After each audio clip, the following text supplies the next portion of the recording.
नमस्कार क्लास, मैं मोनू चौधरी और ज्योग्राफी की इस ऑनलाइन जर्नी में आपका हार्दिक स्वागत है।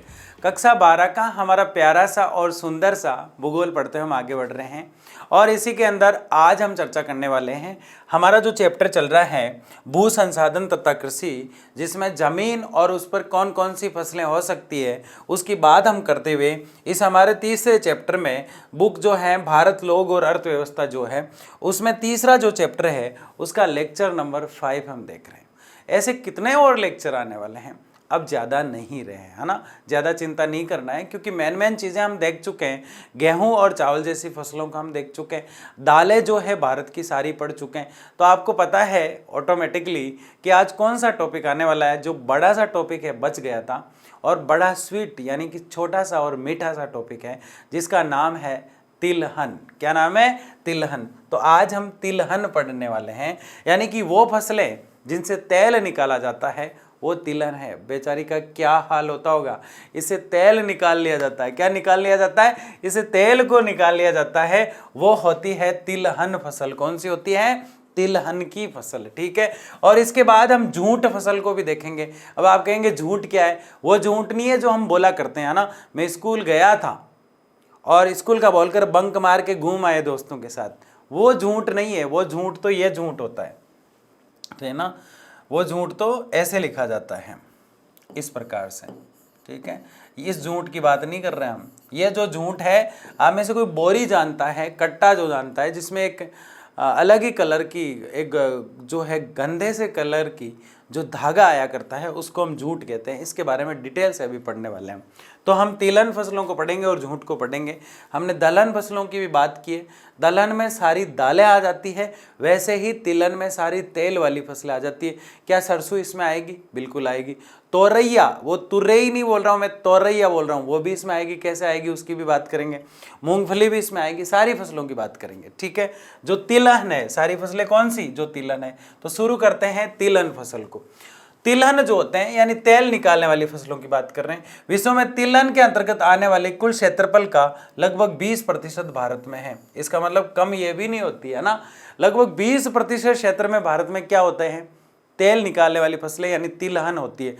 क्यों बता रहा हूँ इतना फोकस करके मैं कि तिलहन में तेल वाली आती है, तेल वाली आती है? क्योंकि आधे लोग तिलहन में तिल को मान लेते हैं कि तिलहन फसल का मतलब है भारत में तिल कितने होते हैं, तिल से तेल निकलता है। तो इसमें सारे तिल नहीं है, तिलहन में सारी तेल वाली फसलें हैं। समझ गए? अब तो विश्व में तिलहन के अंतर्गत भारत का 20% क्या आता है? भारत 20% कुल क्षेत्रफल का 20% क्या होता है? भारत में तिल होता है। जैसे दालें कितनी हो रही थी? लगभग 11%। तो तिल कितना हो रहा है? लगभग इतना प्रतिशत। गेहूं कितना? लगभग 13 कुछ था, है ना। तो ये आंकड़े हम देख चुके हैं। भारत के कृषि उत्पादों में तिलहन का स्थान खाद्यान्न के बाद दूसरा है। यानी खाने वाली वस्तु की अगर बात छोड़ दी जाए, चावल गेहूं इन सब की बात छोड़ दी जाए, तो भारत में खाने वाली वस्तु के बाद तिलहन जो है वो खाद्यान्न फसलों के बाद दूसरा स्थान रखता है। देश के कुल शस्य क्षेत्र के लगभग 14% भाग पर तिलहन की फसलें बोई जाती है। ये शस्य क्षेत्र का मतलब क्या आप समझ गए होंगे, क्योंकि इस चीज़ को हम पढ़ के आए हैं पहले। ये 14% यानी कृषि का जो क्षेत्र है, जिस क्षेत्र पर कृषि होती है उसे हम शस्य क्षेत्र कहते हैं। क्या कहते हैं उसे? शस्य क्षेत्र यानी कृषित भूमि। फिर समझाता हूँ, समझ में नहीं आया तो। वैसे हम इसको पढ़ के ही आ रहे हैं तो आपको अच्छे से यह समझ में आ जाना चाहिए। शस्य क्षेत्र का मतलब होता है कि भारत के अंदर टोटल भूमि की बात नहीं कर रहे हैं। भारत की जो टोटल जमीन है उसमें से ऐसी जमीन जहाँ पे कृषि की जाती है, जो सिंचित क्षेत्र है, उस पूरे सिंचित क्षेत्र में से पूरा सिंचित क्षेत्र जो है, जो भारत की पूरी भूमि है उसकी बात कतई ही नहीं कर रहे हैं। सिर्फ वो भूमि जो सिंची जा रही है भारत की, यानी वो कृषित भूमि है, उसका 14% क्षेत्र क्या है? तिलहन है। ये समझ गए आप। आगे देखिए, मालवा का पठार, मराठवाड़ा, गुजरात, राजस्थान का शुष्क यानी सूखा हुआ भाग, तेलंगाना का कुछ भाग, आंध्र प्रदेश का कुछ भाग और आंध्र प्रदेश की जो मेनली है रायलसीमा क्षेत्र, भारत के प्रमुख तिलहन उत्पादक क्षेत्र है। यानी भारत में जो ये क्षेत्र हमने पढ़े हैं, यहाँ सबसे ज़्यादा तिल होते हैं। यहाँ सबसे ज़्यादा क्या होते हैं? तिल होते हैं। ठीक है, मालवा का पठार, मराठवाड़ा, याद रख लेना है ऐसे क्रम से। सबसे ज्यादा तिलहन की जो फसलें होती है, मालवा पठार, मराठवाड़ा, गुजरात, राजस्थान, मालवा पठार, मराठवाड़ा, गुजरात, राजस्थान, गुजरात, राजस्थान, मराठवाड़ा और मालवा का पठार, बस ऐसे याद रख लो। भारत की प्रमुख तिलहन फसलों में मूंगफली है। कौन है भाई? मूंगफली। उसके बाद तोरैया है, उसके बाद सरसों है, फिर सोयाबीन है, तिल है, अरंडी और सूर्यमुखी है। और हम इन्हीं को पढ़ने वाले आज। यानी कितनी फसलें देखने वाले हैं? हम मूंगफली को देखेंगे, फिर हम तोरैया को देखेंगे, तोरैया और सरसों को हम साथ देखने वाले हैं, फिर हम सोयाबीन को देखेंगे, फिर हम तिल को देखेंगे, 5 नंबर पे किसको देखेंगे? फिर अरंडी को देखेंगे, सूर्यमुखी को देखेंगे। यानी ये 7 जो फसलें हैं, इन सबसे तेल निकलता है। क्या निकलता है? अगर हम दाल पढ़ते तो यहाँ क्या आता?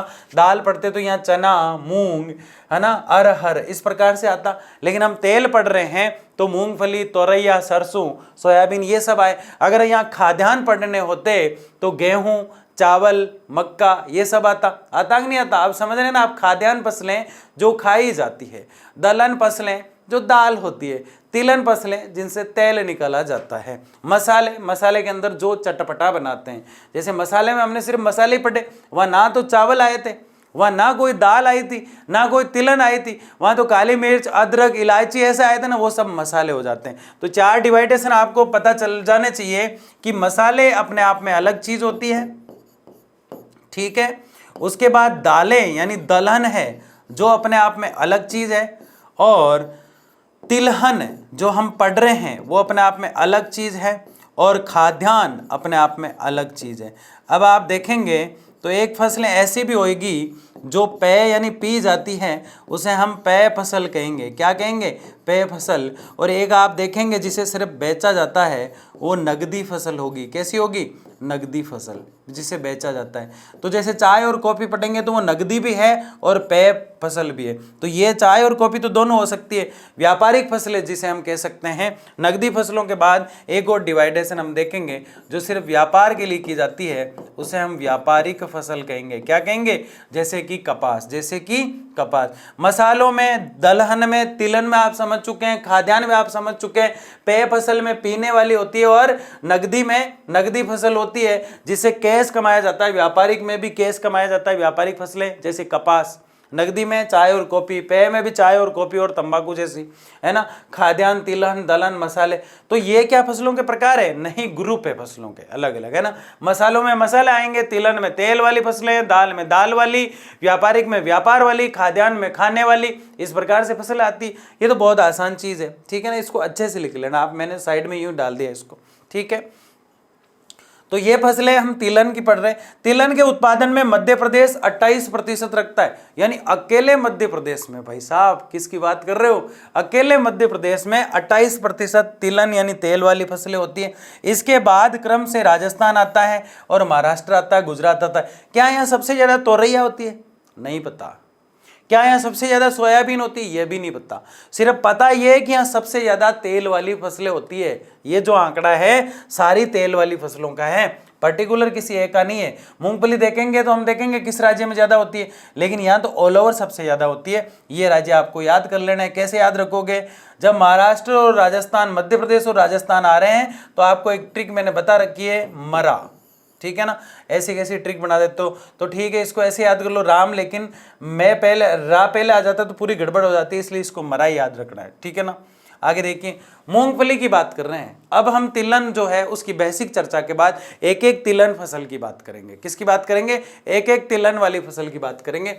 मूंगफली के उत्पादन में भारत का विश्व में चीन के बाद दूसरा स्थान है। यानी पहले स्थान मूंगफली पे कौन? चीन। दूसरा स्थान कौन? भारत। पहली बात तो ये याद कर लो कि यानी मूंगफली जो होती है सबसे ज्यादा चाइना में होती है, उसके बाद भारत में होती है। राजस्थान में एक जगह है बीकानेर, वहाँ की मूंगफली पूरे विश्व में प्रसिद्ध है। इतनी अच्छी मूंगफली और इतनी अच्छी मीठी मूंगफली होती है ना, क्योंकि बहुत प्यारी वहाँ की मिट्टी में मूंगफली बहुत ज़्यादा हुआ करती है। मूंगफली जमीन के अंदर लगा करती है, ये तो सबको पता ही होगा।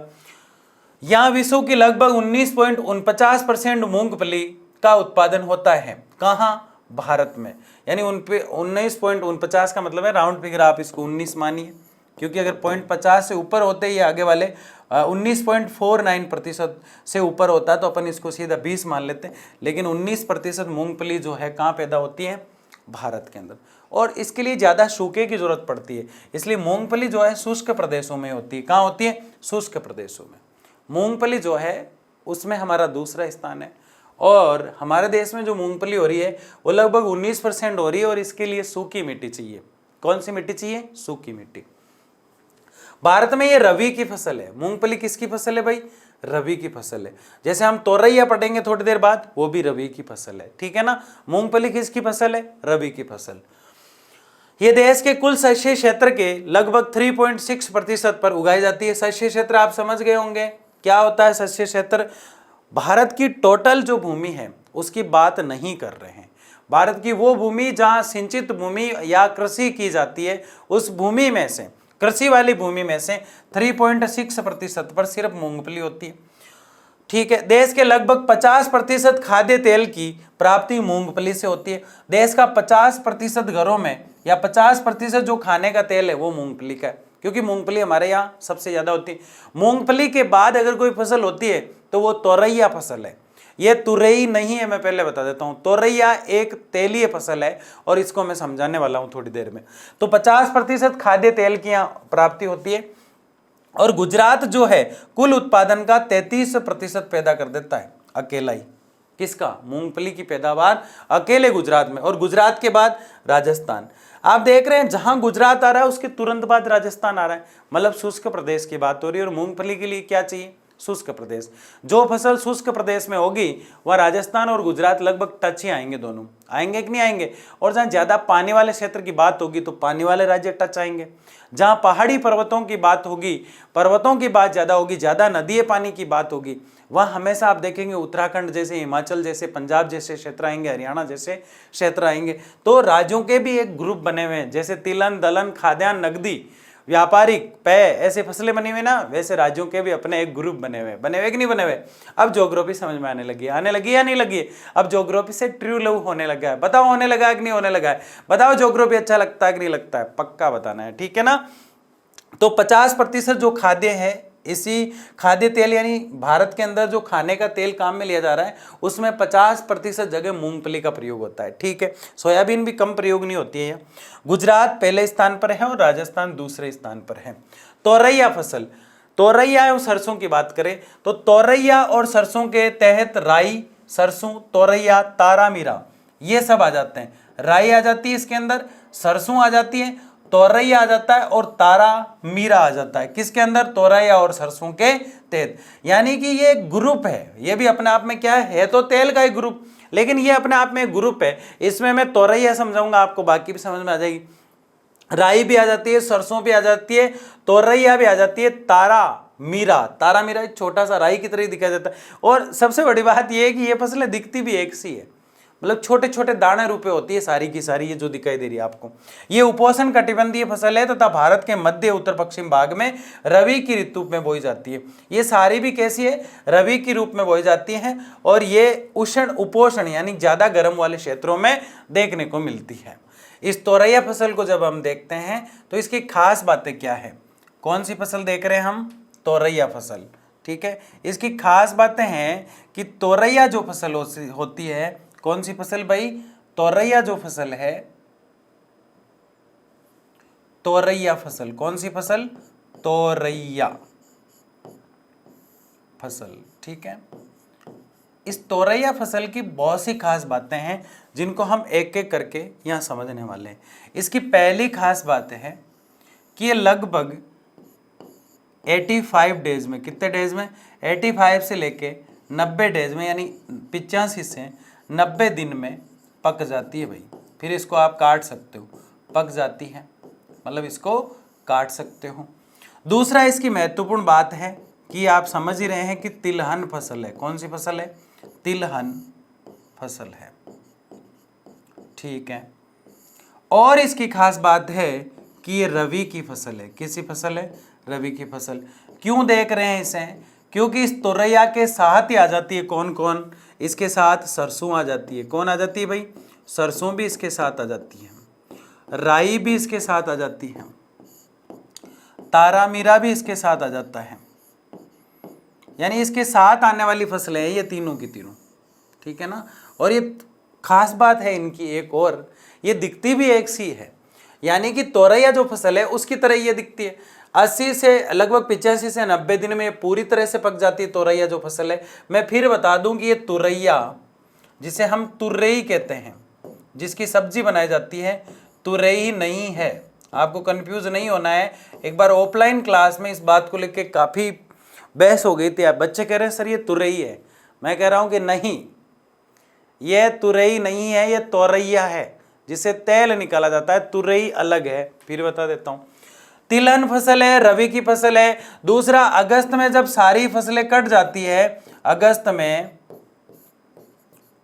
फसल जो है वो कट जाती है, पहले वाली फसल जब कट जाती है, जब इसको बोया जाता है, जब कट जाती है तब इसे बोया जाता है, तब इसे बोया जाता है। जब फसल कट जाती है तब इसे बोया जाता है। ये भी एक महत्वपूर्ण बात है। तो ये जो तोरैया फसल है ये आपको क्लियर याद होनी चाहिए, क्योंकि इससे ही ये सारी आपको समझ में आने वाली है, ठीक है। ये थी तोरैया। तोरैया और सरसों के तहत राई, सरसों, तोरैया एवं तारा मीरा आदि तिलहन फसलों का अध्ययन किया जाता है और शामिल किया जाता है इनको। ये उपोष्ण कटिबंधीय देख चुके हैं। भारत के मध्य एवं उत्तर पश्चिम भाग में रबी की फसल है, समझ चुके हैं। इनके उत्पादन का लगभग आधा भाग राजस्थान में होता है। सबसे ज्यादा तेलीय फसलें जो है वो कहाँ हो रही है?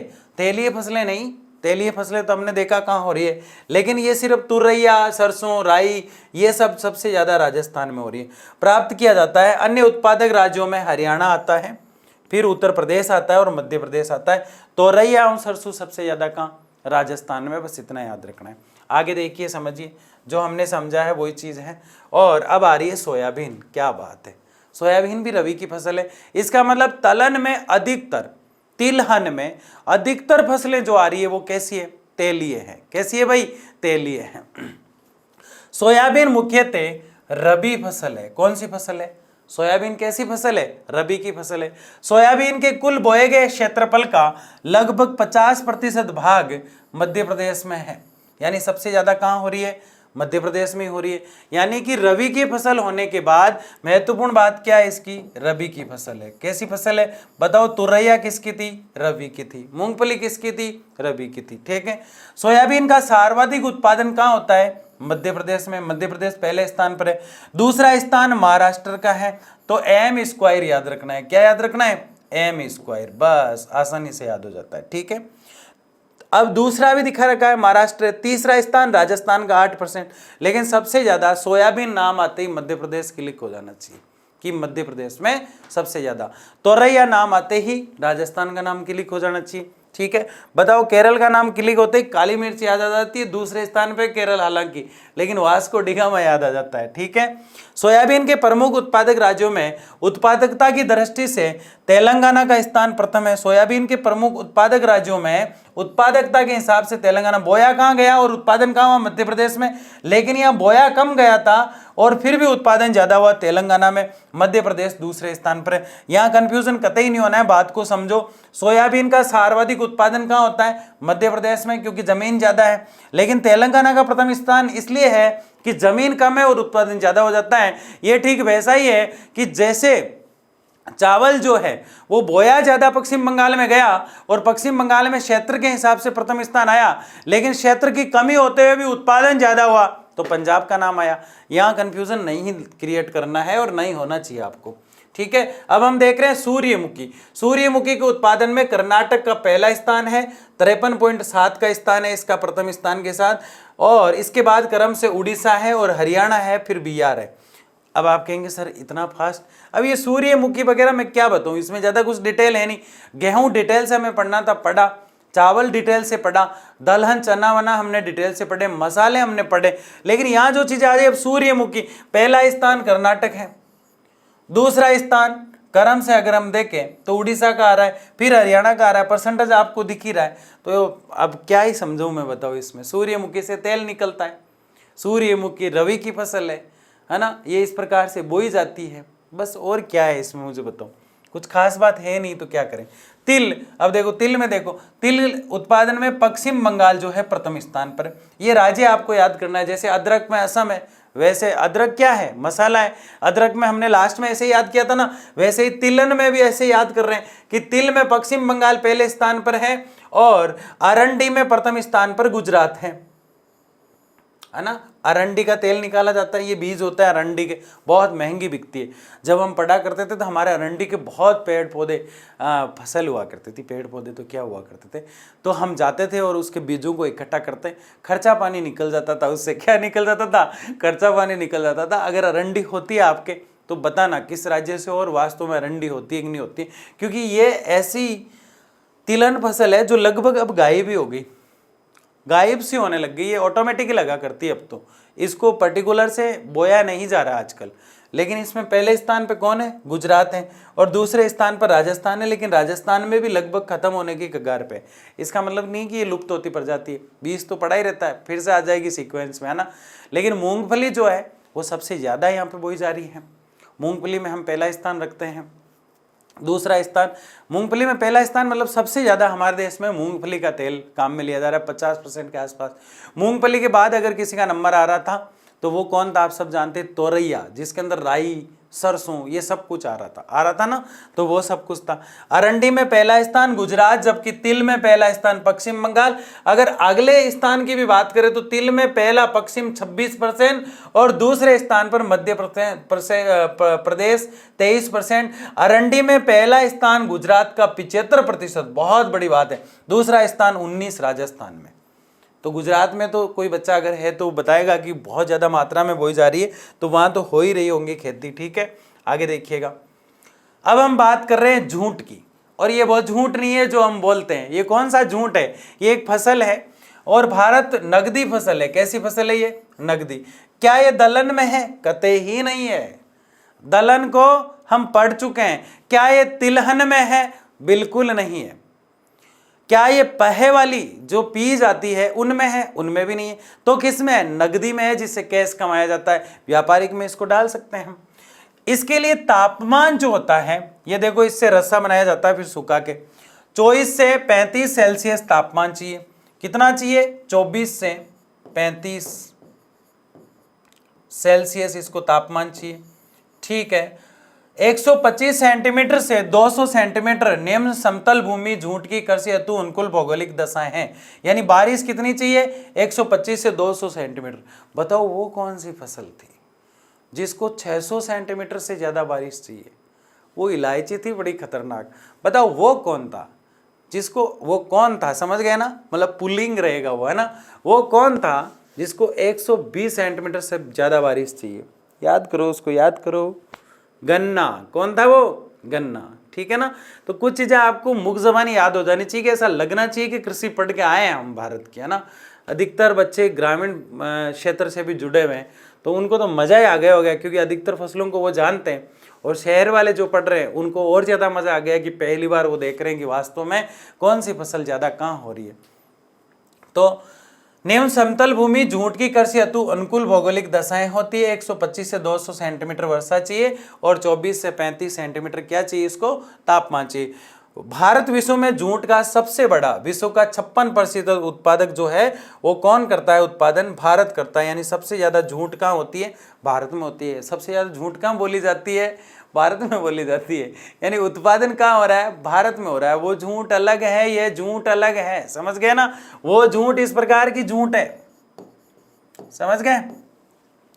स्वतंत्रता से पूर्व झूठ एवं झूठ के सामानों पर भारत का विश्व में एकाधिकार था, लेकिन विभाजन के दौरान 80% झूठ उत्पादक क्षेत्र पूर्वी पाकिस्तान वर्तमान बांग्लादेश में चले गए। यानी पहले हम जो है 80% झूठ यहीं पैदा करते थे। देखो भारत जब 1947 से पहले की अगर बात करें तो सबसे ज्यादा झूठ का उत्पादन कौन करता, भारत। लेकिन जैसे ही पाकिस्तान अलग हुआ तो कौन अलग हो गया, बांग्लादेश अलग हो गया। अब आप कहेंगे सर पाकिस्तान अलग हुआ तो फिर बांग्लादेश अलग कैसे हुआ। मैं एक छोटी सी कहानी आपको बताता हूँ, समझिएगा। ये भारत का ऊपरी हिस्सा है जो बार बार मैं बनाता आया हूं।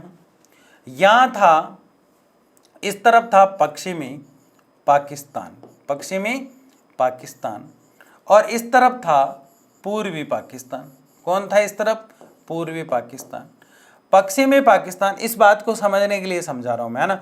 यहाँ पश्चिम पाकिस्तान और इधर पूर्वी पाकिस्तान, जैसे यहाँ खड़ा होकर बताऊं, इस तरफ पश्चिमी पाकिस्तान और इस तरफ पूर्वी पाकिस्तान था। अब बीच में हमारा जम्मू कश्मीर वाला क्षेत्र पड़ रहा है ये।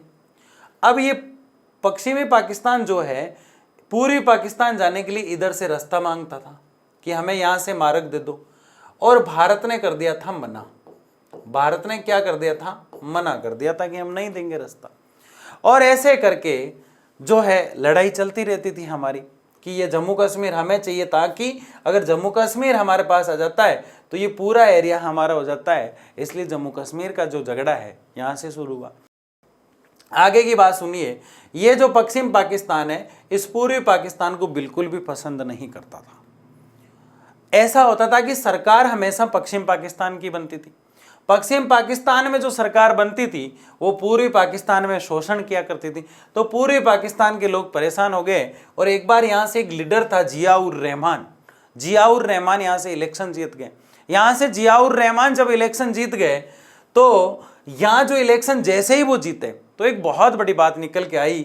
ये पश्चिम पाकिस्तान वाले नहीं चाहते थे कि वो प्रधानमंत्री बने। तो इस जियाउर रहमान ने कॉल किया इंदिरा गांधी को कि मैडम ऐसा हो रहा है, हमारे साथ अन्याय हो रहा है। क्यों कॉल किया? क्योंकि इसको पता था कि मैडम साथ देगी, भारत साथ देगा। इंदिरा गांधी ने मिलिट्री भेज दी। जब मिलिट्री भेजी गई तो इस पाकिस्तान जो है इसका साथ, इससे लड़ने के लिए इस पूर्वी पाकिस्तान का साथ दिया हमारी मिलिट्री ने, और इसने अटैक किया इस पर, और ये जो पूर्वी पाकिस्तान पूरा था ये आज़ाद हो गया। क्या हो गया? आज़ाद हो गया, और ये अपने आप में एक अलग ही देश बन गया जिसे हम बांग्लादेश कहते हैं। क्या कहते हैं? बांग्लादेश। समझ गए? तो ये बांग्लादेश पहले पाकिस्तान था, उससे पहले भारत था। उससे पहले क्या था? भारत था। तो बताओ बांग्लादेश, वर्तमान में जो बांग्लादेश है, अधिकतर जो पूर्वी पाकिस्तान, ये देखो पूर्वी पाकिस्तान लिखा हुआ आ रहा है ना। पूर्वी पाकिस्तान जो ये पश्चिम पाकिस्तान, ये पूर्वी पाकिस्तान। तो पूर्वी पाकिस्तान अब क्या कहलाता है? वर्तमान बांग्लादेश। अब समझ गए लाइन को आप? ये डाउट नहीं रहना चाहिए किसी भी बच्चे का। तो 80% जूट का उत्पादित होती है। अब आधे क्षेत्र वहां चले गए विभाजन के बाद, तो अब भारत में बांग्लादेश के बाद दूसरे स्थान पर होती है ना। पहले मैं सोचता था बांग्लादेश भारत से जब पूर्व में, तो उसका नाम पश्चिम बंगाल क्यों है? नहीं, बंगाल जो राज्य है भारत का वो हमसे भारत के पश्चिम क्षेत्र में, तो उसका नाम पश्चिम बंगाल पूर्व में है, फिर उसका नाम पश्चिम बंगाल क्यों है? क्योंकि वो पश्चिमी हिस्सा है किसका? बांग्लादेश का, है ना, इसलिए उसका नाम ऐसा है। तो ऐसे कई कंफ्यूजन रहते हैं। थोड़ी देर के लिए आपको लगा होगा मैं हिस्ट्री पढ़ा रहा हूँ, है ना, लेकिन ये ज्योग्राफी है, ये तो कहानी थी, मैंने बता दिया आपको, है ना। आगे देखिएगा, इससे भारतीय जूट मिलों को कच्चे माल की कमी होगी। किससे? बांग्लादेश में चले गए अधिकतर लोग, तो भारत में जो है वो मील जो है कम हो गए, क्योंकि जैसे ही टुकड़े हुए अधिकतर मिलें कहाँ चलेगी? किधर चली गई? सोच में पड़ गए सब यार, कहाँ चली गई सर? बांग्लादेश। अभी तो पढ़ा हमने, पढ़ा कि नहीं पढ़ा? ठीक है ना। बाद में जूट की खेती को भारत में प्रोत्साहित किया गया, जिससे इसके उत्पादन में वृद्धि हुई। जूट की जो खेती है उसको भारत में फिर बढ़ाया गया। यार हम तो गरीब होने लग गए, जूट की खेती को बढ़ाया जाए, फिर बढ़ाया गया तो फिर बढ़ गई। भारत में जूट उत्पादन में पश्चिम बंगाल 78.7% के साथ प्रथम स्थान रखता है। पक्का याद रखें आप, पश्चिम बंगाल। और किसमें प्रथम था बताओ? चावल। यहाँ जूट भी बहुत ज्यादा उत्पादित होता है। दूसरा तथा असम का तीसरा स्थान है असम। इसमें सबसे ज्यादा क्या हो रही थी और बताओ? अदरक। अब आपको याद हो जाना चाहिए, जैसे मैं राज्य बोलूं आपको तुरंत याद होना चाहिए। जैसे मैंने बोला केरल, मैंने बोला कर्नाटक, कर्नाटक, क्या याद आया आपको? बताओ? काली मिर्च। क्या याद आया? काली मिर्च। अब मैं जैसे ही बोला असम, अदरक याद आई, आई कि नहीं आई? अब बताओ लाल मिर्च सबसे ज्यादा कहाँ हो रही थी? ये आपके लिए सवाल है आज का, ठीक है। तो ये देख लिया की जाती है। अब मेस्टा जूट की एक किस्म है। मेस्टा जो है वो जूट जो होती है उसकी एक क्वालिटी है। जूट की क्या है? एक क्वालिटी है। कौन? मेस्टा। मेस्टा जो है प्रजाति है इसकी। जैसे चावल की कौन हो रही थी? रत्ना हो रही थी, जया हो रही थी, और पद्मा हो रही थी, कृष्णा हो रही थी, है ना, IR8 हो रही थी। जैसे गेहूं की जब हम देख रहे थे तो गेहूं में भी अन्य अन्य प्रकार की, जैसे सोनालिका देख रहे थे, सोना देख रहे थे, कई प्रकार की किस्में गेहूं की भी हुआ करती थी। तो जो गेहूं की थी, जैसे चावलों की थी, जैसे ओस, अमन, बोरो चावलों की हम पढ़ रहे थे, ठीक वैसे ही झूठ की भी एक सबसे प्यारी किस्म जो होती है, सबसे प्यारी जो क्वालिटी होती है, उसका नाम है मेस्टा। उसका क्या नाम है? मेस्टा। आगे देखिएगा, आगे जिसका आपको इंतजार था, इस लेक्चर में हमने वो सारी चीज़ें देखी जो हमें देखनी चाहिए।